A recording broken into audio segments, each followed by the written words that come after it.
primary image that I have up there is the very famous boot on the moon, because in a sense, when people talk about, going back to the moon, it's setting foot on the moon, and everything else is kind of getting in the way of that. That's all that's kind of considered. So, and also when you're talking about passion and sometimes almost a logical passion, which is something which follows a lot of the programs, this is the drive for it. So that's more a replica of it, because I think in a sense, the whole new program is far more about it than just going back to the moon. There's a whole range of science, technologies, knowledge that we're doing. But in a sense, no one will be happy till there's a foot on the moon. Up until that point, it's a bit like an area that I work in is, cancer research. And even though we've made huge strides in, detecting cancer early, people having longer lifetimes and stuff like that, a lot of people are like, look, when you cure it, that's when we'll celebrate. There's no kind of phase here. It's just, and as we will see, it has kind of led to an inefficient kind of programs in going. So what I'm going to do first for the first 10 minutes or so, is kind of just give a very brief history as to how we got to Artemis from the Apollo program, because to understand what's going on with the Artemis program, you have to kind of understand the what led us there, because actually we'll say a lot of the Apollo program kind of was the groundwork for the shuttle and the space station program. And the shuttle program is actually a big part of the Artemis program, because really Artemis, as we'll see, was a recycling of old technology.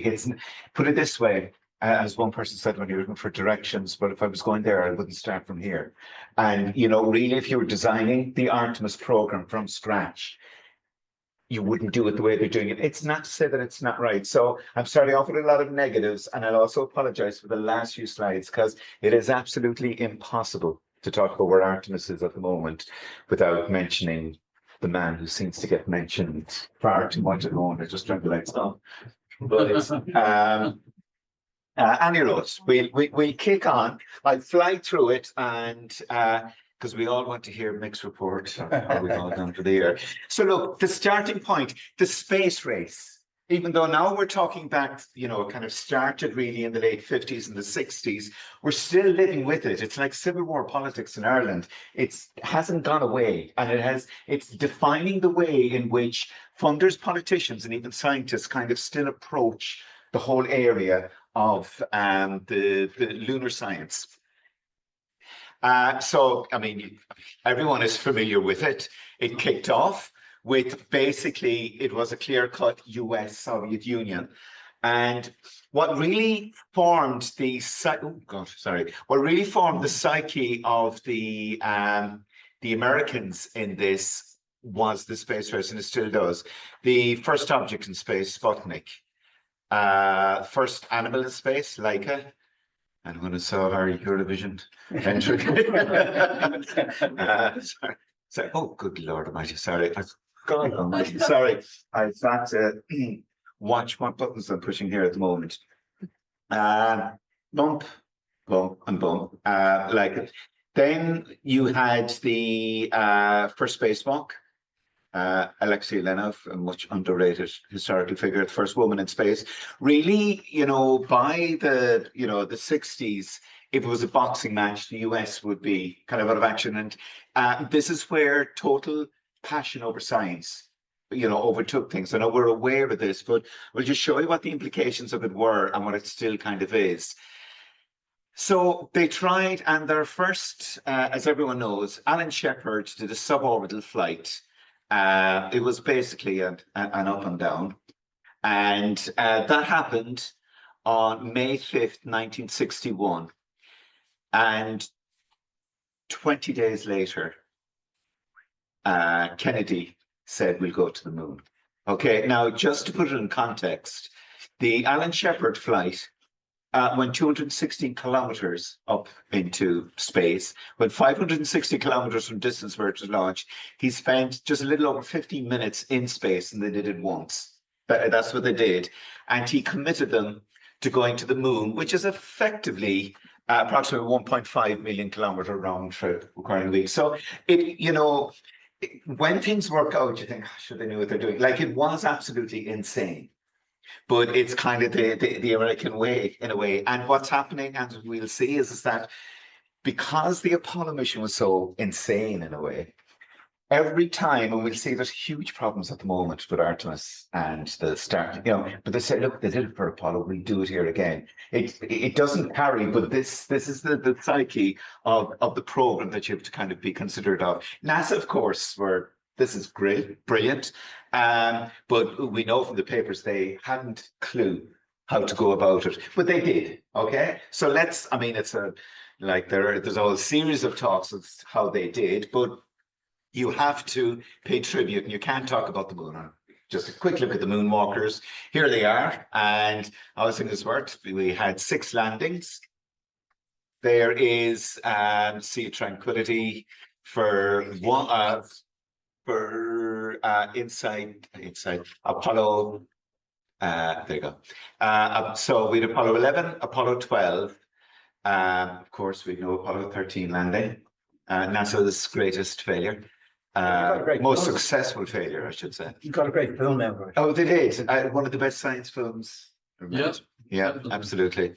You had, we'll say these are the 6 landing spots. But so by 1972, 12 men had walked on the moon. It was all looking good. It's probably worth noting that there's only 4 of them still alive, and they're all in their 90s. So obviously, a successful program like this is, and you have to say it, if it was that successful and that good, how can it just stop so hard? And when you look at the facts, it was the best thing they could have done was to stop it, because it was only a flight or 2 away from a huge disaster, as some of the technology is shown. They had programmed up to Apollo 20. And in fact, Harrison Schmitt was the first and only scientist ever to walk on the moon. He was a geologist. And from Apollo 17 on, the plan was to start bringing up scientists and other people up, and making the most of it. Apollo 20, actually, people probably know. Apollo, in Apollo 20, there was actually a cosmonaut that was lined up to go with them as well. So this notion, in a way, Russia made its peace quite in the middle of they called off all their lunar stuff, which shows you how much this was about the race. There's no point in getting onto the track if someone has already passed the finishing line.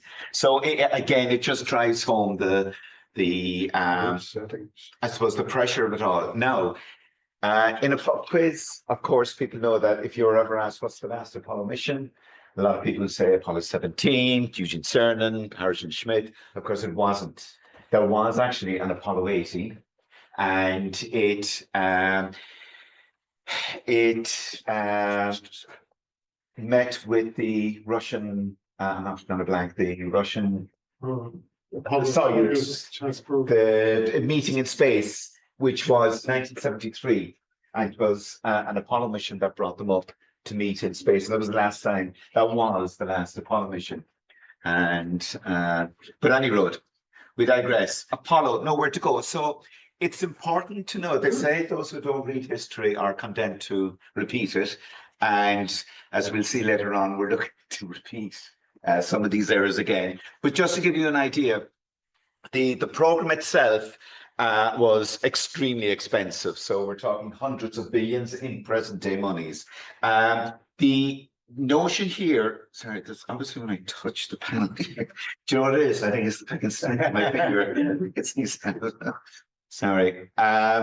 So each individual mission was in the region of $500 million, or about 2.4 billion when adjusted for modern monies. It's unsustainable. Also, it's a bit like heading down to Cork from Dublin in a camper van and just coming back with the seat. Everything else is gone. And every time you want to go, you got to get a new camper van and you lose the entire thing and you come back. It was an unsustainable. Like, if it wasn't for such a grand objective as to going to the moon, one would say it was a ridiculous project. money and technology and pricing, it meant nothing. Just burn through as much as you can, just get us there. Um, there was now, obviously a very hard thing to kind of pin down, but approximately 400,000 people, 20,000 industrial firms and universities involved. That's a scale at which no project manager, no matter how good they are, NASA and that, can feasibly say this is managed well. And some of the consequences are, for instance, Eugene Cernan said that after their last of their three walks, when they got back into the lunar module, he noticed a crack starting to appear on his suit. And basically what it was is, regolith, it's as fine as powder, but it's as, abrasive as like sandpaper grit. And they had hoovers, little hoover things. They had to hoover themselves off. It got everywhere. But after 3 trips, this stuff was gathering everywhere. And like sandpaper, it was just wearing through the suits. And the suits were nearly falling apart by the time they were finished. And, again, we keep saying, but they got there and they did it. When you look at these things, you think, Jesus Christ, this is really agency stuff. And of course, probably one of the most tragic and, the word best isn't the one to do it, but the best example of how speed over sense came to be in Apollo. The Apollo 1 tragedy, as people know, was that they were doing ground tests. The guys were bolted in to the command module. It was seen that oxygen is lighter than pure air. So it was oxygenated rather than just ordinary air in the pod. And you had a 60s electrical panel and not a neat panel either. So you had 3 guys bolted into a place they can't get out of it, filled with oxygen, with wires. I know everyone is wise after the event, but I think any kind of common sense would tell you this is really, and that's exactly what happened. There was a spark in a wire, went up in fire, they couldn't get out, and that was the end of that. And that's not, there's a difference between failing to achieve something because you don't have the knowledge. You tried, you're testing, you're unsure how things might happen. And, failure comes with trying. That's nothing to do with that. That is just pure and utter recklessness of planning. It was known for generations that a spark in pure oxygen would cause fire. So it isn't like they didn't know this could happen. But it was it was a good kind of demonstration as to how mad the pace was just to get this achieved and done. In fact, sorry, I'm taking too long on this, but just a story I always find kind of sad about Gus Grissom. As you know, Gus was the second guy in space after Alan Shepard. He did a suborbital flight too as well. And at the time, the Mercury probe, the latch to we'll say the door of it, had explosive on it, so that if something really bad happened, they need to get it out bloody quick when they landed. You could set off the explosives and get out, but it was only kind of a last ditch thing you should do. So when Grissom's pod landed in the water, the door blew out, and he nearly got killed. Because they lost the pod because it filled with water, and they just rescued them at the last thing. It was a little bit of a mess, and Grissom was very upset because here was meant to be a great time in his life, the crowning glory thing, and it all ended kind of embarrassingly. And he was always arguing that he doesn't know what happened. He didn't push anything. It blew off. But of course, the rumors are that he panicked and didn't know what to do. And, so one of the results of that was that they removed that option, saying that, during times of stress, maybe someone might blow the door off or try and get out quickly. So they reversed it and they bolted the door so you couldn't get out from the inside. And that's one of the things that actually led to their deaths. They changed the whole design of it afterwards. I'm kind of leaning on this because it's happened once and I'm seeing it happening again. I'll be honest with you, with the attitude that's being done at the moment with some of the developments. But in a way, people say, look, it's the only way to go. You have to just kind of ride the wave, live on the edge because you never get to succeed. So it's, I suppose, a contentious point. Advancing. Sorry.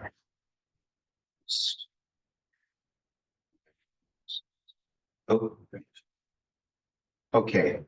Look, the unit power couldn't keep up with things. And a big thing too, as well, was that they didn't know what to do next.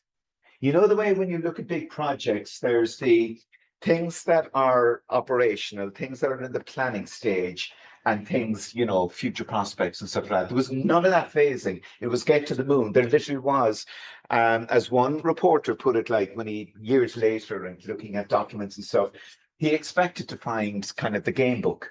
What would they have done had they gone on with Apollo? What would they do? And it didn't exist, which again is, these things are astounding. So they'd no real way to go.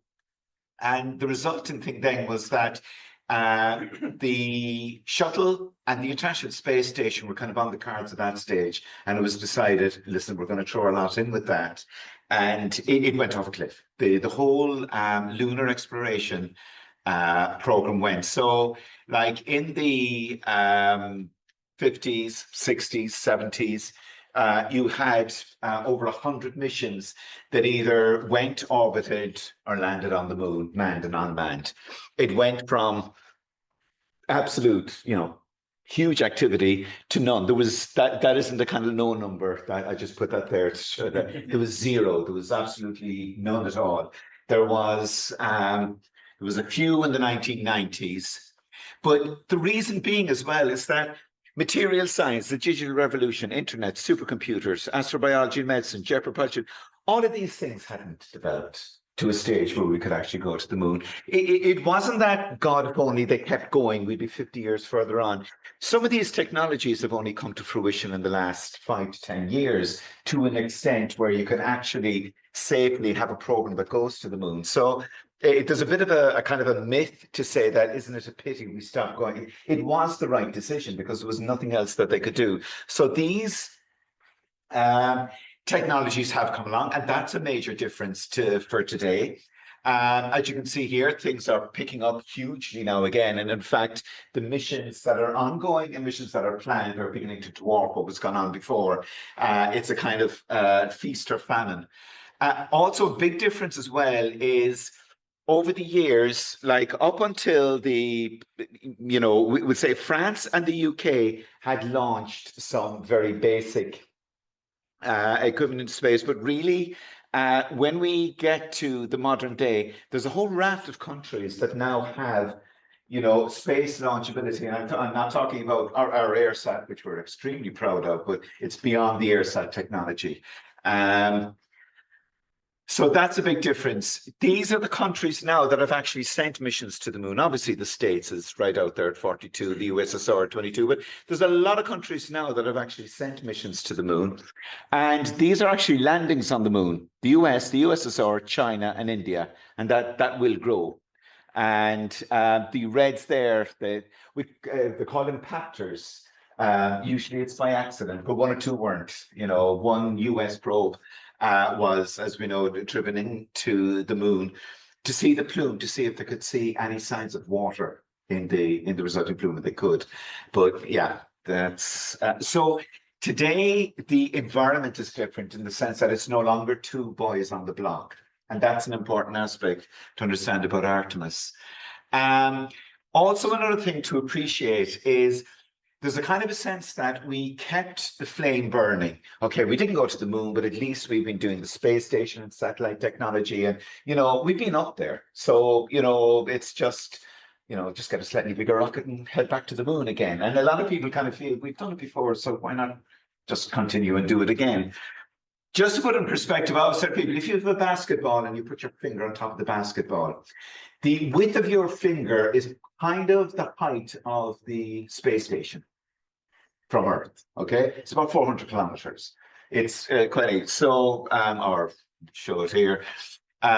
So this here is the zone in which our space technology is. Now we've had probes, some probes that have gone to the planets and things like that, but really our space technology is in there, 400 kilometers, which is basically 1,000th of the distance to the moon. And for Mars, it's about 1 millionth. Now, not necessarily as the crow flies, hear the pun, but I mean, if you were to travel to Mars, it's estimated that you would be traveling in approximately 500 million kilometers. And to say that, well, look, we now have a lot of experience of sending people into space and back. It's a bit like, training for a marathon. And you say, well, look, I've shown now I can run as far as the front gate.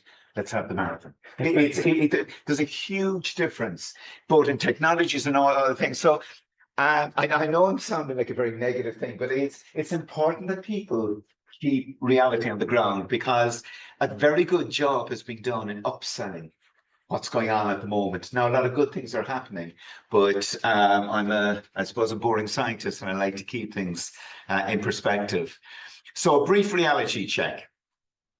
Just to say that a lot of talk is given over to, when we're talking about space exploration, going to the moon and going to Mars, and the big debate and all these things. In the greater scheme of things, that means absolutely nothing. It's reckoned in earnings. Okay, so any people involved in the space industry, the launches, so the building of them, the renting of them, the doing all that kind of stuff, is about 1.5% of earnings. The satellites manufacturing and running is about 3.5%. It's the applications. It's what you can do with the satellites, the information covering the weather, agriculture, all that whole area. That's where the money in space exploration is. There's little or no money really, in a sense, at the moment, in going to the moon or going to Mars. And when you hear the likes of Musk and others, I don't want to be just picking on Elon, but check it, let's. But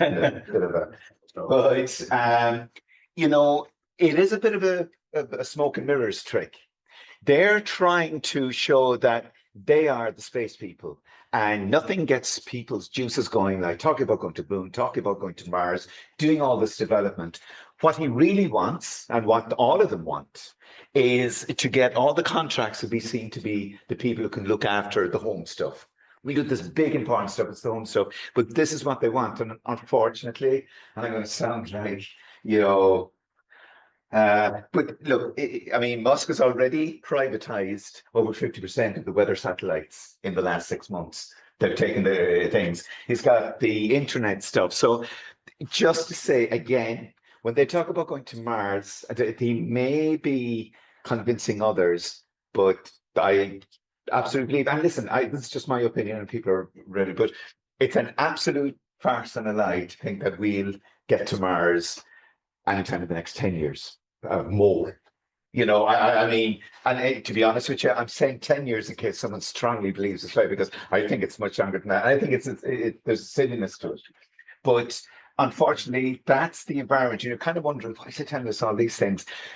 This is the foggy environment in which we are getting the news out of what's happening, what the programs are. So I think if you don't kind of have some feeling of this environment, you won't truly be able to, I suppose, interpret and kind of have a view on what's been looked at. Now, another worrying thing is, now, unfortunately, Bill Nelson was a good guy. I didn't kind of agree with some of the stuff he did, but he was a very capable guy. He's now gone, and we'll talk about the guy who's replaced him, Elon's buddy, who's a Trump supporter, but that's another thing. But unfortunately, even he started to say, the US is in a space race with China. Now, we've already looked at the best way to find out is how might that pan out is look at how it panned out before. And this, again, is the attitude, and I'll show you a photograph later on, which really hammers this home, where the program is again being converted into a political space race. And sorry, I'm still depressed now, kind of wishing I should cheer up. Right. Also, another thing that has to be said is that we talk as if Artemis is the only game in town, that, if it falls away, we'll never get to the moon. That's so not the case. And in fact, I'm believing more and more when I see it. Like, for instance, China. Unlike the Americans love to, and let's be honest, it is a Western collaboration, Artemis. It's not just the US, not just NASA, European Space Agency, the Canadian Space Agency, the Japanese Space Agency, huge numbers of companies. It is a conglomerate, but NASA is the leading head. It's the one that's setting the pace. And they love to talk about what they're going to do. It's very public. They over talk it in a way. I mean, like it happened when they were trying to do their initial launch when Sputnik went up, and there was the panic, and there was the famous launch the year before they did their successful launch, and it was in December, and they got the world press together, and the whole thing there, and you can still see it on YouTube. It went up about 6 feet and just collapsed down on it. It's a flopnik, I think is what they refer to it. But that's the way they do it. Whereas with China and India too as well, they tend to do it, and when it's done, they'll tell you.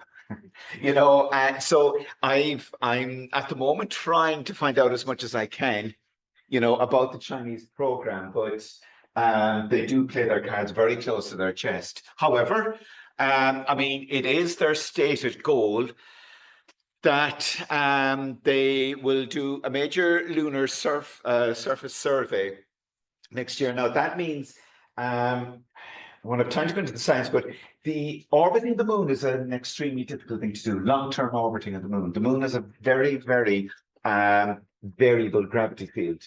The space station can go around the Earth at a relatively, set base and distance, about 400 kilometers, just going around it. That's fine. You couldn't do that long-term on the moon because the gravitational variation around the moon would mean that it destabilizes any orbit that's too close to it. And you would spend your time correcting orbits, burning fuel, and it just wouldn't become sufficient. So the plan, for instance, in the gateway we were talking about, would be these long elliptical kind of orbits. And that's a whole technology that the Chinese too as well have perfected, and they're going to really apply it in 2006.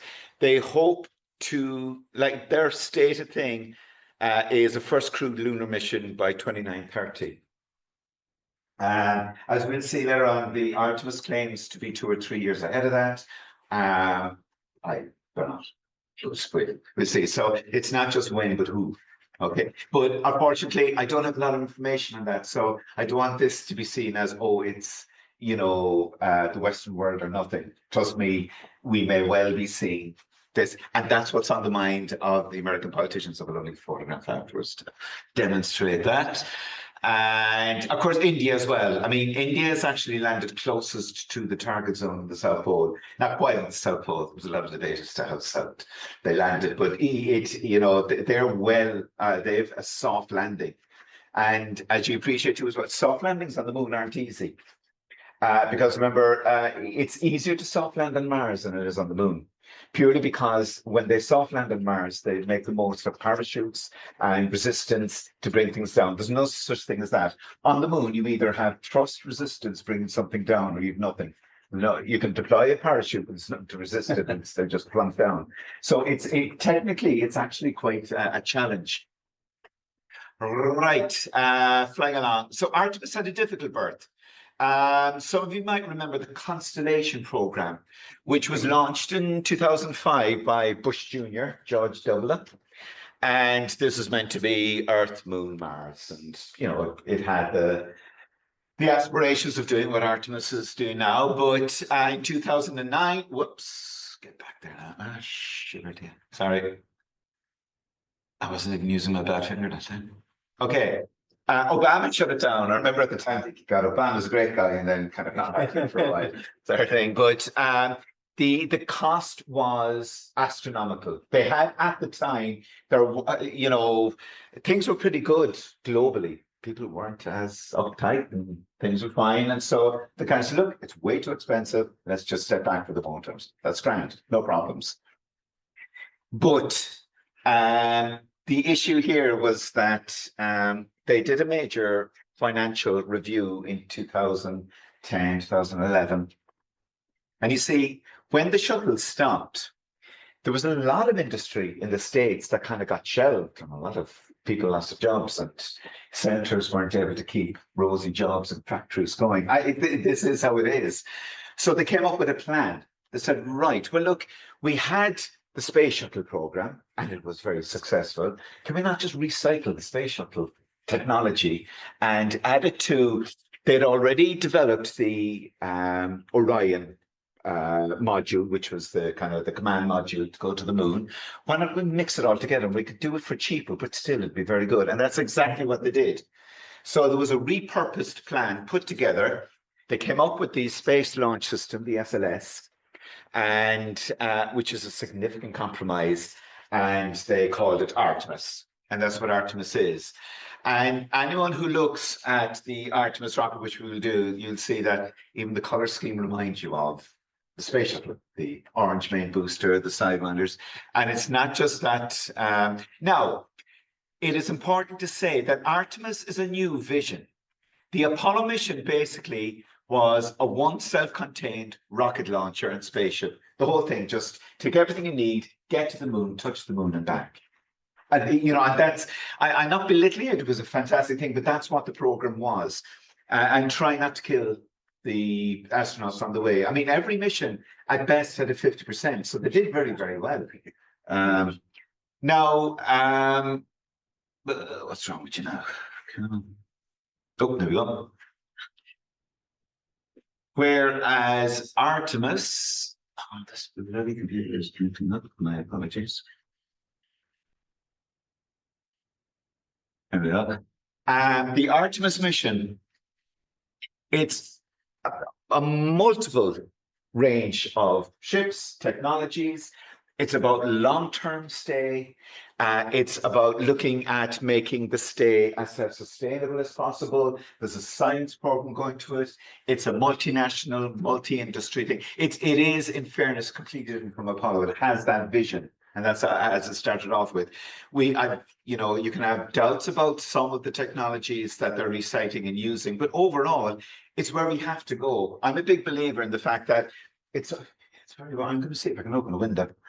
Maybe it's just me, but very well. Jesus. Sorry. Might get a bit of fresh air. So it does have a long-term aim. And I think, as a kind of getting philosophical for a moment, as a species, I think it's only a matter of time before we would go into space. It's a bit, I don't know, the first caveman that decided to walk over the nearest hill, and everyone's saying, geez, what are you going over the hill for? Everything we need here, we're fine, stay where you are. But he did, and then someone ventured further, and then people sailed the seas. There is a kind of an inevitability to our expansion from this planet. So it might as well be done in a kind of at a time when we think we have some of the technologies to do it early and in a slow, steady state. So I'm a huge fan of the philosophy of this, regardless who does it. And an indefinite number of objectives, as we talked about there. It's a complex conglomerate. There is a huge range of different technologies and technologies which most of them have been designed for the width of the finger of the space ball, of the basketball, okay? Now that they're trying to power things up a bit more to go to the moon, they're hitting technology barriers that they thought, look, we'll sort it out. They're not getting them sorted out quite now at the moment. And things are getting pushed back because up until now, we've been very successful in, as I said, servicing that area, in getting people to and from the space station, developing spaceships that allow us to carry loads and do various things. But as I said, it's 1,000th of the distance to the moon between the space station and the Earth. And that's more than just a distance. It's a technology barrier as well. And I think there has been a slight over ambitious view as to how easily those challenges would be addressed, because they're getting bogged down in the quagmire of issues at the moment. You, of course, have NASA, European Space Agency, the Japanese, the Canadian, and I mean, the Russian Space Agency was very much part of the early plan, but obviously that kind of went by the by. And then industries, like the fact that SpaceX and Blue Origin are nearly as common to people's ears now as Apple or Kellogg's, it shows you how much of a sales job these companies have done in making themselves known to the world. Now, this is the SLS, the Space Launch System. And the reason why it looks familiar is that this is the main booster. It's been extended slightly, but this is the booster a design that was used for the shuttle. An extra segment, which is 2 parts there, was added to increase the thrust load of the solid fuel burners, but it's the same. These aren't like the engines. These are the RS-25 engines. They're not like the shuttle engines. They are the shuttle engines, because in the space shuttle days, they were recyclable. They would come back. So each of the engines used for the SLS program have their own CV. This one was used on Space Shuttle 12, 16, 39, for whatever it is. So they are. So it really is. That isn't to say it isn't a good and strong ship, but it is a compromise. It's a recycling of technology that was there, and it meant a huge saving, which made Artemis, possible. And so the basic thing is that inside you have the Orion. This is the command module. And this was actually, that's primarily a European Space Agency part of the project. And that was the part of the Constellation program that was kept in its original. They did an extremely good job. They designed a very good module, and that part was kept. And there is, you might look at it, the way the Apollo had a 3-sectioned rocket, and you had phase 1, 2, and 3. Well, look upon it, that's, these are phase 1, that's phase 2, and there's phase 3. It's the same kind of principle. This is the engine that will bring it into orbit and then kick it into a lunar path. So yes, and also another added thing, which is important, is it has solar arrays, which means that it has the ability to keep itself powered for, a few months, as opposed to a week or 2, which was the most. And that's a big issue too as well, because the Apollo module didn't have enough power in it to stay any more than maybe 14 days in space, or it just simply would run out of energy, run out of stuff. So it is designed to go longer. So it's, it has its uses. And just to kind of put it in perspective, this is the Apollo rocket. This is the SLS. The Apollo was actually, a magnificent rocket. It has a stronger thrust, the SLS, but not as much as the Falcon nowadays. But that's size and stuff like that. So you just know what it kind of looks like. And that's this here can actually take a crew of 6, some say at a push 8 if you redesign it. So, and it's not like the lunar modules, command modules, which were fairly crude in their design, as you'd expect it. They're very, very good. There is no lunar module. In the Apollo rocket, we had the command and the service module, and then the lunar module. There's no lunar module because the lunar module doesn't go up with this rocket.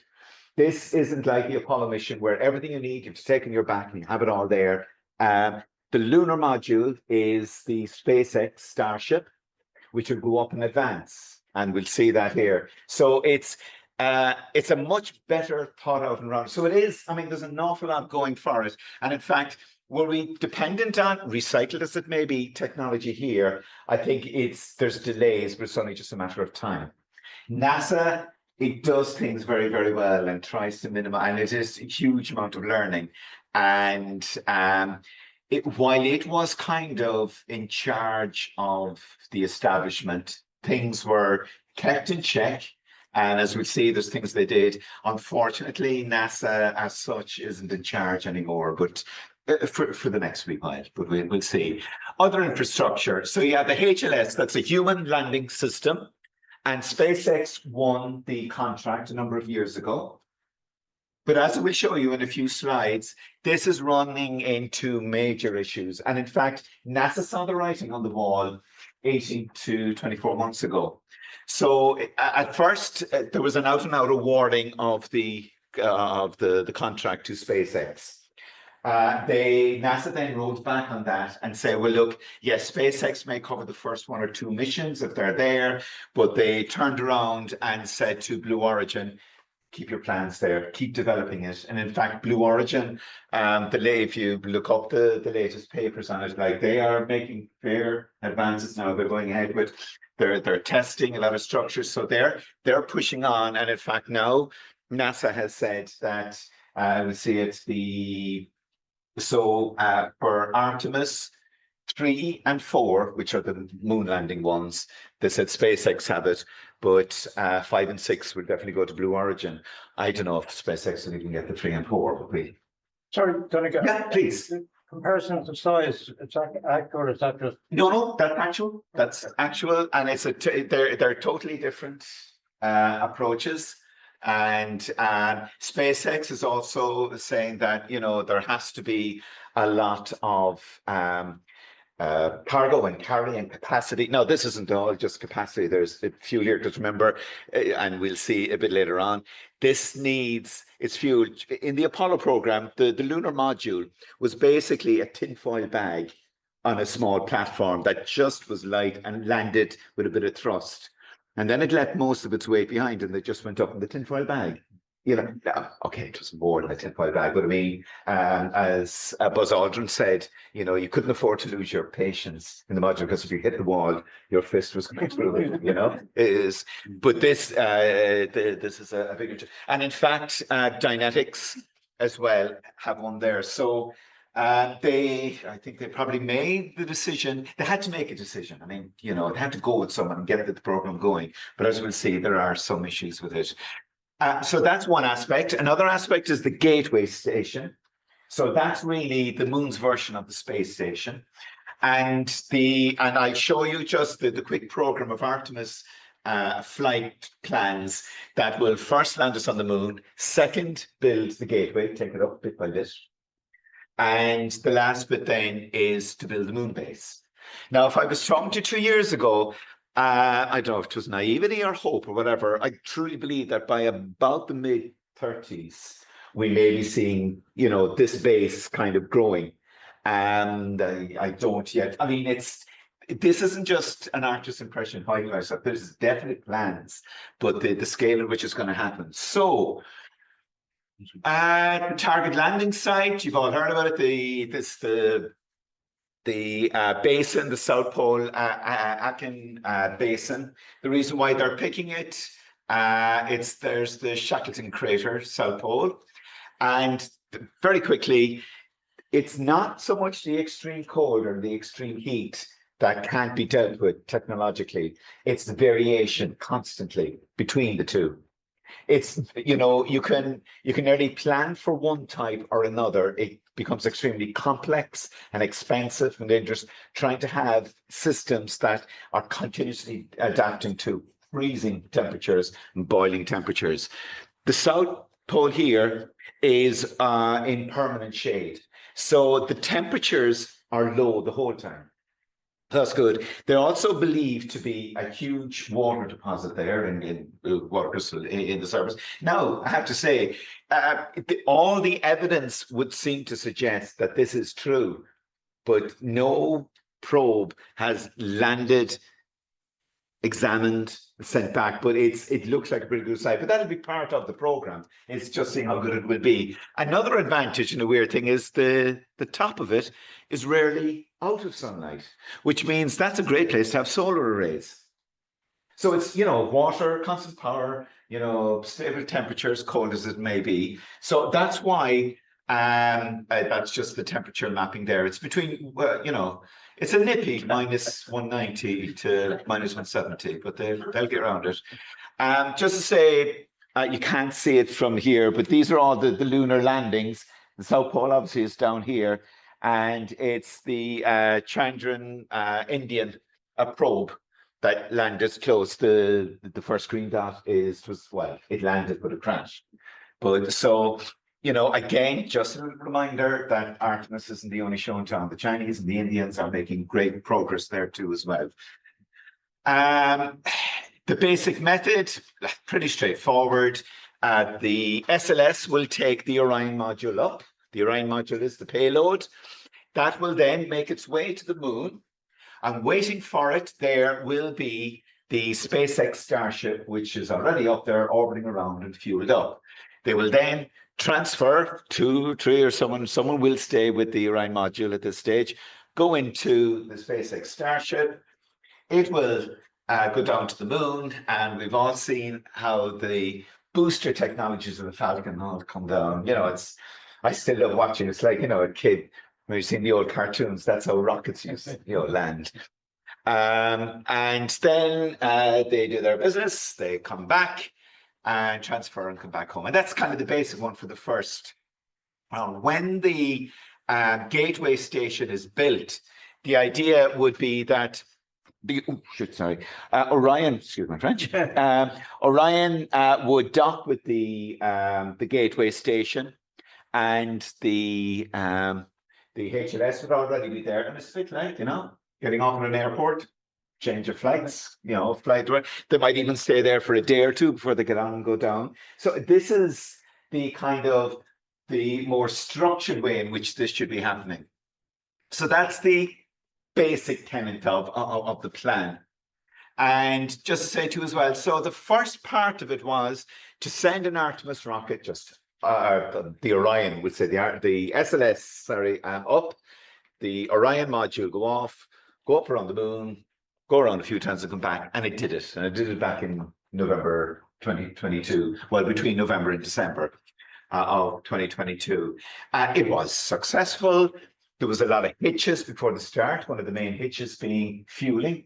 Fueling is still, I'm not an engineer, and I try to read up these papers as best I can, but like the temperature at which fueling has to be done and freezing down the entire motor to get these fuels in, because we're talking about liquid hydrogen, liquid helium, and it's a very technologically challenging thing to do, and it delayed it by weeks, the fueling thing. And the reason why I'm bringing that up is that, and we'll see in a moment, fueling in space is part and parcel of the Starship thing. And it'll be interesting to see. They haven't obviously tested that yet. But so the Artemis one, look, you're seeing variations of this. It went up. But just to say as well, the amount of science and technology that's done in the Apollo days, in a sense, they had a few sensors. They tried to get as much information as they could. They went up, had a look, and gone. But like part of the Artemis one was the deployment of 13 CubeSats. Okay, about the AirSats, the CubeSats, which are doing a whole range of things, looking at, the Van Alder belts and the whole radiation issue isn't seen as a major problem, but it's not something that's insignificant either. So they're looking at that in greater detail.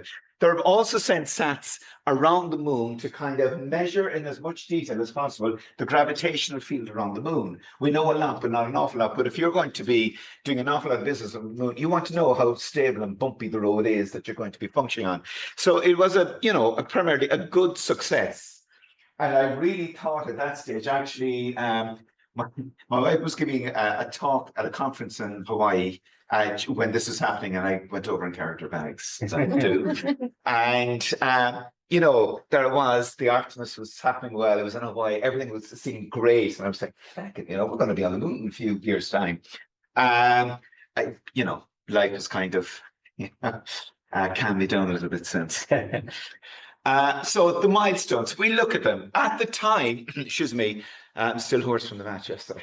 The launch day, Artemis 1 was just uncrewed test. So the plan is fairly straightforward. Artemis 2, which is the next one, is just taking the crew up, not landing on the moon or anything like that, 4 days out, and not even orbiting around the moon. They're going to slingshot back in. So kind of 4 days out, 4 days in, back in. Artemis 3 is the boots on the moon one, is basically get there, do your walk, get out, and off you go again. And then, so that in a sense, Artemis 3 will prove we can get back to the moon, we can do it safely, we have the basic stuff there. The next 3 then is to start building the gateway. The gateway is in modules. And, they will be taking cargo and various bits and pieces. Now, I have a slide at the end. The SLS is only one of a whole army of rockets doing stuff. There's rockets that are going up and spaceships going up to bring stuff up ahead of time and bring other things and bring to they're preparing it like that. But obviously the SLS is the one that's functioning because, as I said at the very start, it's about a boot on the moon. At this stage, no one really cares outside of the technology world if you get to land another probe. They want to know, when are we landing on the moon? So the SLS is and the Orion one is the one that's getting the attention. So the next 3, 4, 5, and 6 is to build the gateway. And then 7 through 11 is meant to be building or developing more the moon base. Now, there's a lot of other carriers that will be going up, leading stuff. Also, for instance, spaceships that are bringing stuff to the moon in of themselves will become shelters. And how, the whole program of how they're going to create this, space. Now, this is in the proposal stage and this is in the planning. In planning means that there is a detailed step-by-step plan as to exactly how they're going to do it, what they're going to do, when, well, not the when. A proposal is that they've got a lot of the stuff done, but to be honest, until this is kind of done successfully, they can't properly really plan this. You can't get too far ahead of yourself, but that is the general plan. And as you see here, we were due to walk on the moon this Christmas. Unfortunately, Artemis 2 hasn't happened yet. So if we look at it now, the latest dates. This is the latest dates as of yesterday, but it's a moving feast. Artemis 2, they're hoping maybe April 2026. That's NASA's latest claim that they'll be going up. And Artemis 3, landing on the moon, maybe Q3 2027. And on down. It gets further and further from, what the actual dates might be. The only thing you can truly feel is in a position to happen within a general time is Artemis 2. I really believe they're still overestimating their ability to do Artemis 3. And and I'll tell you why. So this is Artemis 2. The crew was picked nearly 2 years ago at this stage. And this is the ideal crew, which a lot of the new NASA bosses don't like because it's got diversity and everything else. But it's basically, as you can see, it's just get up, go around and go back. This, I think, will be a keystone. In the Apollo program, even though obviously Apollo 11 for landing on the moon is, the historic one. But for me, one of my favorite ones is Apollo 8. Apollo 8, we don't really appreciate the fact that until Apollo 8 happened, man was never further from Earth than a few hundred kilometers. These guys went from a few hundred kilometers to hundreds of thousands of kilometers away. They were the first human beings to go that far. They were the first human beings to see the Earth from a distance and small. It really was. Now, of course, landing on the moon was the big thing, but in a sense, Apollo 8 was at the leading edge of, keep your fingers crossed because we're not 100% sure how this might happen. It is. So Artemis 2 is kind of the Apollo 8 again. Look, we haven't taken man, woman, humans, people away from the Earth more than, a couple of hundred kilometers. Let's see how good we're still at it, our technologies, our effects, things like that. So it will be a keystone moment. And I think it'll be a memorable moment that we've actually people to go around the moon. They might walk in it. It's going to be fantastic. It has a few props. Did I go too further? Oh, yeah. Okay, so issues. What's the holdup? One of the NASA says repeatedly that astronaut safety is their number one concern. And they say it, they will not risk life. I always think it's a bit of I respect it, you shouldn't, but I don't think you can do space travel and you can't do these things without there being some degree of risk. You just can't.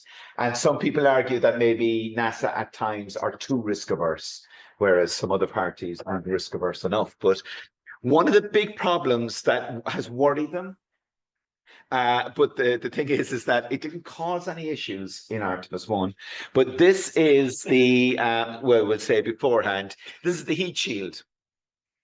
And so re-entry is at 40,000 kilometers per hour, temperatures of about 2,700 degrees Celsius. So it's pretty, brutal. But post-flight inspection found a lot of damage and pothole marks in the resin, which wasn't predicted to happen. And their fear is that, okay, nothing happened. The temperature within the module remained, within workable range. But like, were they lucky or is this okay? And they're doing tests. And this has really held things up because there was a whole new battery of tests being done for the heat shield. There are other issues, but that's one of their biggest issues holding things back. Now, the last 6 months, I can't apologize, but there is a shadow over things. And I promise this won't turn into a anti-Trump thing, but it's just stating the facts as they are.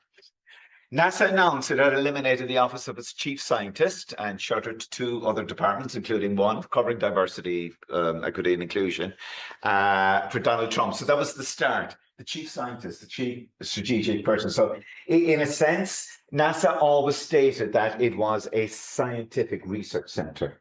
There's a lot of political stuff about it, but fundamentally science. And the CEO of NASA always claimed that even though the buck stopped with him and he made the decisions, it was always done with, talks with the chief scientists and the teams and making sure that this was right. And one of the first things they've done is they've got rid of the chief scientist's office. Now, it polite me, but look, I just say that's what's happened. I'm not going to give an opinion on it. You can take it as you want. The Office of Technology, Policy and Strategy that advises NASA on important leadership and decisions was also closed in the last 6 months, and an unspecified number of workers laid off, according to the memo. Now, Janet Petro is the acting CEO as Trump's nomination is going through the Senate hearings and, the way they cross quiz people for the big points. So his name is Jared Isaacman. Isaacman is a close, there's nothing wrong with this, but he's a close colleague of Elon Musk. And he holds similar views to prioritizing the Mars mission over Artemis moon mission. And now there are papers circulating around saying, are we getting distracted with the moon? Should we not start looking at Mars? Now, just to say, this isn't kind of, well, which do you prefer, moon or Mars? It's not that at all. If we can't take ourselves to the moon, we haven't an effing hope to take ourselves to Mars. The fact that you would say that, well, look, I'm going to train for the marathon, but I'm not going to do any of this 5K, 10K stuff. I'm running the marathon. Okay, it's that kind of silliness. And you tend to think sometimes, but Elon Musk is an intelligent man. He knows what he's doing. And getting back to my original point again, all of this is smoke and mirrors on the road because it is all about the whole satellite technology and things like that. Fundamental changes, even to Artemis 2, are now being suggested. And I wish they'd leave Artemis 2 alone. At least we could get that. So NASA is now exploring the possibility of launching a Starship in parallel with Artemis 2. And the next few slides will show you that whatever issues Artemis 2 has, and they have a few, but they're pretty much there. I mean, they've proven in principle they can get their rocket up there and around and back. And, obviously there are added concerns when there's people in there, but they're thereabouts. Starship is nowhere near anything. And to suddenly link the Starship and Artemis 2 means that it could bring Artemis 2 down with it. And SpaceX wants, I suppose, the impetus to have the Starship program pushed and funded as much as possible. And the more it can tie it to Artemis 2. So I know I'm sounding like, a conspiracy theorist, but this is what's happening at the moment, and I'm just trying to link it. So that's what they're suggesting. I'm kind of hoping that they won't. So the Artemis 3 program is basically, as I said, you go out, they'll go up, they'll rendezvous with the Starship, which just to the Starship has to be launched, go into Earth orbit, and then other Starships have to go up and refuel it. Okay? This can't just launch and go to the moon because it'll arrive there with little or no fuel, but it needs fuel to be able to control land on the moon and come back and do all the various things, and it'll be in orbit. So refueling in space is part of it, and then on you go. So it goes up, it's waiting for the guys, they the rendezvous, transfer, and then as the Orion module keeps going around, the Starship goes onto the moon, back up again, and home. It'll be a fairly quick, straightforward thing, but all people, and it's understandable if you just want to see the foot on the moon, and someone says something historically. I mean, they have it up to them now as to what they're going to say, but anyway. Now, it's getting complicated. So I read a paper earlier this year, which I didn't pay much attention to, but now that I see what's being said, and you can find it by Gerald Black, phasing out SLS and Orion programs and embracing Starship. There is a movement to say, why have the SLS at all? I mean, there is an argument to say it's just recycled stuff. Let's push all that aside and let's just use Starship. Let's put all the program on that and forget about SLS. The thing is, even though this is an old warhorse and it is a recycled thing, it's tried and tested and it'll get us going and it has the capability of doing it. Putting all your eggs in this particular basket, which at the time when I read it, I thought it was more of a kind of a, well, imagine if this happened. There's no talks about something like that actually happening. So look, I seem to be a bit hard on Starship. What's wrong? Okay, well, first of all, Elon Musk's approach, which there is merit to it, is rather than wait till everything is ready, what you have, go, let it fail, and the phrase, just fail often, but fail better, and whatever it is, and you get on. He's failing those quite a bit. And what's getting frustrating for him too as well is, so the second last test flight was test flight 7. They lost the telemetry control, so they had to explode it themselves because this now became something which they couldn't control. There was quite a bit of debris. It closed down various airports in Florida, and the FAA said, "Oh no, I don't think you really looked at the safety of all this and how it's going to be done. Are you launching it in the right place? Should we be doing other things?" So everything was stalled until they did this investigation. I'm just giving the facts here because I feel like a conspiracy theory when I tell you these things. But Elon Musk, through Doge, gained access to the FAA and the investigation was suspended and he set up another test flight. This time, though, he did fail better. It was spectacular because they closed every airport with the debris in Florida and many of the airports all the way up to New England. It was, no one can say that, like, something can fail, it can blow up, things can happen, of course. But when you have that kind of consequence, you're kind of thinking, no one actually sat down and said, well, what will happen if this happens? And what are the contingencies? It's always, look, F it. Let's just get it up there and we'll hope it'll work. And that's starting to take us back to the bad old days of talking about how, naked electric wires in oxygen tanks. I just think it's a bad sign. So part 2 is the FAA. There's still FAA investigations. One of their big things is you have these, they're called water guards.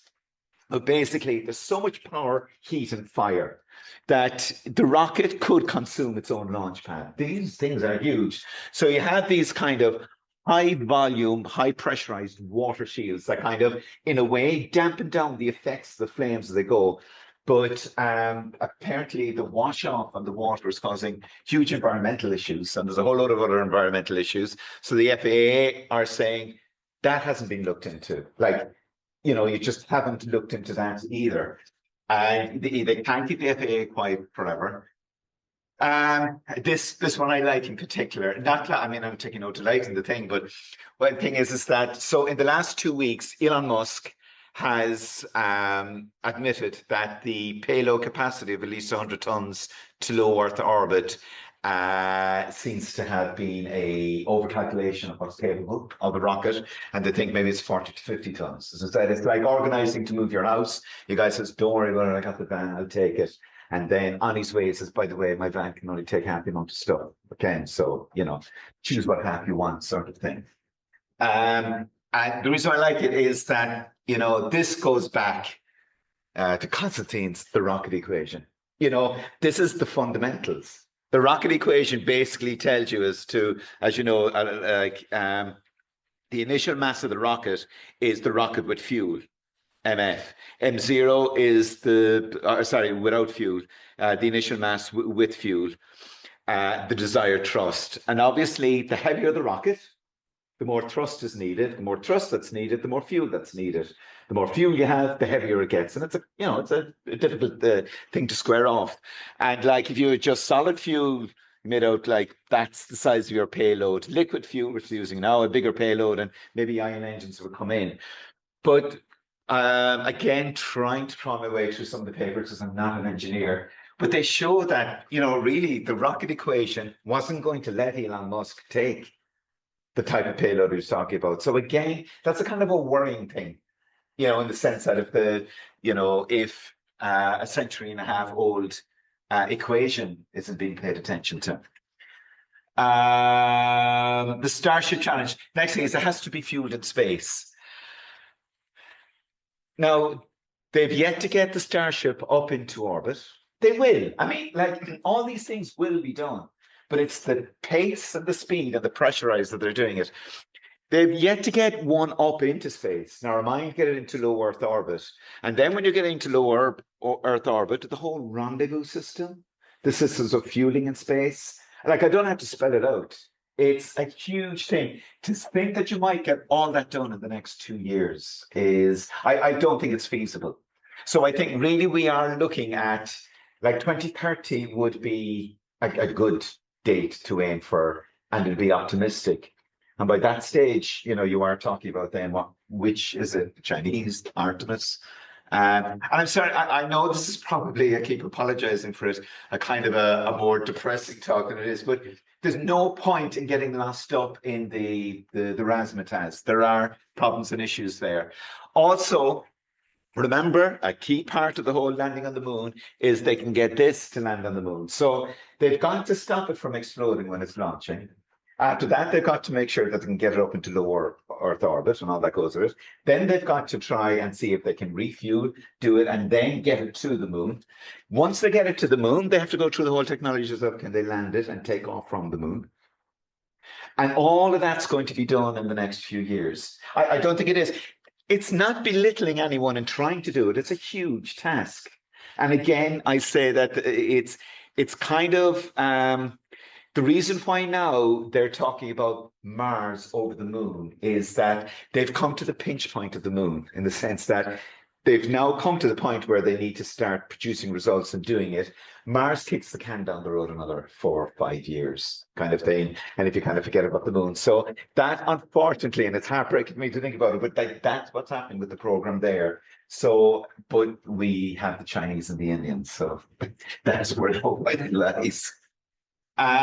Blue Origin is still there. Sorry, just very briefly to show you. Look, there's a whole load of other programs that are progressing and going on and taking up. And there are the Falcon Heavy rocket is working well, but it's supposed to be the Starship. But there's a whole lot of other things. It isn't just that ship. But at the same time, the weak link in here is from anything else is the human landing system. And without that, the whole boot on the moon isn't going to happen for the Artemis project until they've that resolved. So this here is Mr. Cruz, one of America's favorite politicians, is also chairing the hearing committee on the new NASA administrator. And all he's interested in knowing, and he put that poster up behind him during the hearings, is that what will 2030 look like? Will it be American boots or Chinese boots on the moon? Walking to like that psyche.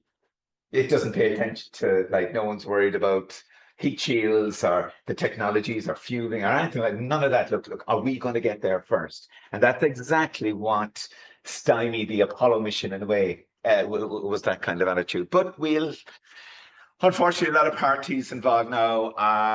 So it looks like the scientific vision is becoming a political football again, but that will only delay it. And I think it's unfortunate that we're going to have missed opportunities.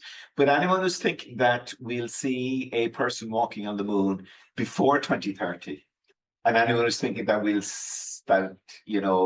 I would say it'll be mid-30s at this stage, I think. But I hope, I'd love to be wrong. I'd love in 2 or 3 years' time. Is Musk that intelligent? Oh yeah. Now look, this is what do I know? But what I'm saying is that Musk didn't get to where he was today by being a complete idiot. He can't be. He knows it. He's a very sharp guy.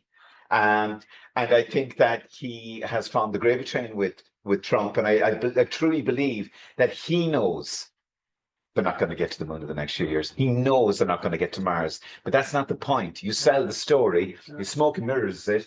No one is out complaining about the takeover, privatization of the satellite parts of the industry. No one is out, like, no one seems to give a damn. You know, that's stuff that's happening behind. That's what he wants. He's not going to lose any money if we don't get to Mars or the moon. So that's my view in it, honestly, is that it's just, and, you know, if you were to ask me the same question about Trump, I would say, yeah. And I don't mean to, and sorry, there may be people in the room that might be right-wing politics. So I don't mean to be political about it, but unfortunately, it's very hard to extract yourself from it. And so, are we there yet? No. But we will be. I hope I'm wrong, and we'll be popping champagne celebrating the moon landing in the next 2 to 3 years. But my tuppence worth is if they avoid the coupling of Starship lunar test flight from the Artemis 2 objectives, then I think we will see humans flying around the moon late next year or early following year. That is feasible and that's possible. And I think that'll be a huge thing to do. But as regards boots on the moon, I think it'll be a close run thing between China and the Western coalition. And I'm actually leaning towards China at the moment. That's just, I mean, could be totally wrong. Listen, that's just my bet. And that, folks, is it. Thanks very much.